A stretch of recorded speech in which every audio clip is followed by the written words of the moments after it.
धनबाद वासियों के लिए एक बड़ी और अच्छी खबर है। शहर को जल्द ही एक नहीं बल्कि चार अत्याधुनिक टाउन हॉल मिलने जा रहा है।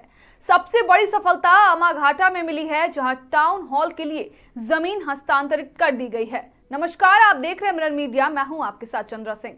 इसके अलावा 8 लेन नगर निगम परिसर, समाहरणालय और रविंद्र भवन में भी आधुनिक हॉल बनेंगे।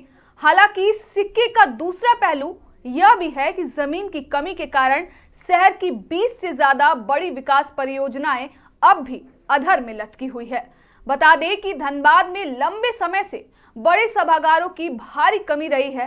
फिलहाल जिला परिषद के इकलौते न्यू टाउन हॉल पर ही सरकारी बैठकों से लेकर सांस्कृतिक कार्यक्रमों तक का पूरा बोझ है, लेकिन अब तस्वीर बदलने वाली है। आमाघाटा में बनने वाले टाउन हॉल के लिए जमीन ट्रांसफर का काम पूरा हो चुका है। उपायुक्त आदित्य रंजन के मुताबिक अगले 1-2 दिनों में यहां ट्रेंच कटिंग का काम शुरू हो जाएगा। वहीं नगर निगम परिसर 8 लेन में 20 करोड़ रुपए की लागत से भारी क्षमता वाला भव्य हॉल बनेगा।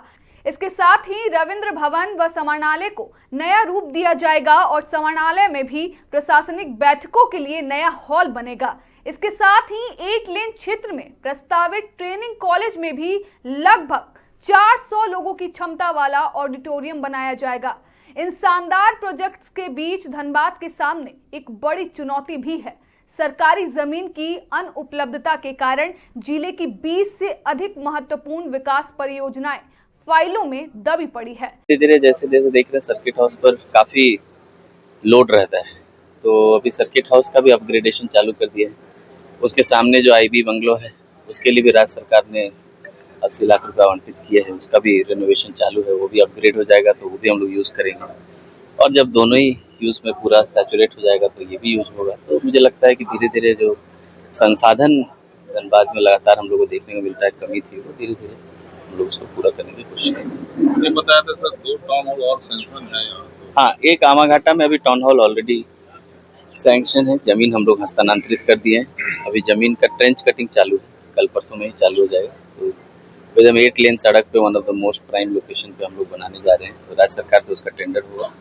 तो धनबाद में जो टाउन हॉल की कमी है, जिसमें 200 से ज़्यादा जैसी संख्या हुई तो कोई भी अच्छा हॉल बैठने के लिए नहीं है। जिला परिषद का एक टाउन हॉल है, उस पर काफ़ी ज़्यादा लोड रहता है, हमेशा वो बिजी ही रहता है। तो यहाँ धनबाद की आबादी को देखते हुए, यहाँ पर जो गतिविधि है उसको देखते हुए कम से कम 3 से 4 टाउन हॉल होना चाहिए। तभी एक नगर निगम का बन रहा है, एक हॉल हम लोग कलेक्ट्रेट में बना रहे हैं, एक और बड़ा टाउन हॉल जो है उनका रविंद्र भवन के रूप में नगर निगम ऑफिस के बगल में बना है।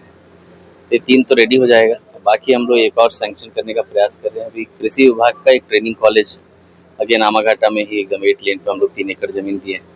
तो ट्रेनिंग कॉलेज में भी 400 कैपेसिटी का हॉल है। धीरे धीरे मुझे लगता है वो भी कमी जो है। बजट का होगा सर ये सब मिला के, जैसे अभी टाउन हॉल जो नगर निगम का वो 20 करोड़ से ऊपर का है, और जो रविंद्र भवन वो तो ऑलरेडी बन गया है, वो भी कुछ करोड़ में ही होगा। और ये ट्रेनिंग कॉलेज का भी बजट भारत सरकार से भी आया नहीं, जमीन उन्होंने मांगा था, हम लोगों ने। टाउन हॉल जो बनेगा उसका समय अवधि क्या है सर, कब तक? वो राज्य सरकार से उसका टेंडर होना। जमीन एक्चुअली हस्तांतरण फंसा हुआ था लास्ट 4-5 साल से, और जमीन को लेके पहले भी ट्रांसफर होने की कोशिश की गई थी, बट कुछ इशू था तो लैंड नहीं दे पाए थे। हम लोग लैंड इसी सप्ताह दिए। जैसे ही लैंड क्लियर मिलेगा तो राज्य सरकार से लंबित नहीं रहती है चीज़ें। जमीन की अनुपलब्धता को लेके मुझे लगता है कि धनबाद में कम से कम 20 से ज़्यादा प्रोजेक्ट लंबित थे। राहत की बात यह है कि बुनियादी ढांचों को मजबूत करने के लिए धनबाद सर्किट हाउस को अपग्रेड किया जा रहा है और निरीक्षण भवन के जीर्णोद्धार के लिए राज्य सरकार से 80 लाख रुपए स्वीकृत किए गए हैं। साफ है कि जमीन की किल्लत के बावजूद इन 4 नए हॉलों के निर्माण से धनबाद में सांस्कृतिक, सामाजिक और सरकारी आयोजनों को एक नया और विश्व स्तरीय मंच मिलने की उम्मीद जग गई है। फिलहाल के लिए इतना ही। बाकी तमाम खबरों के लिए बने रहें मिरर मीडिया के साथ।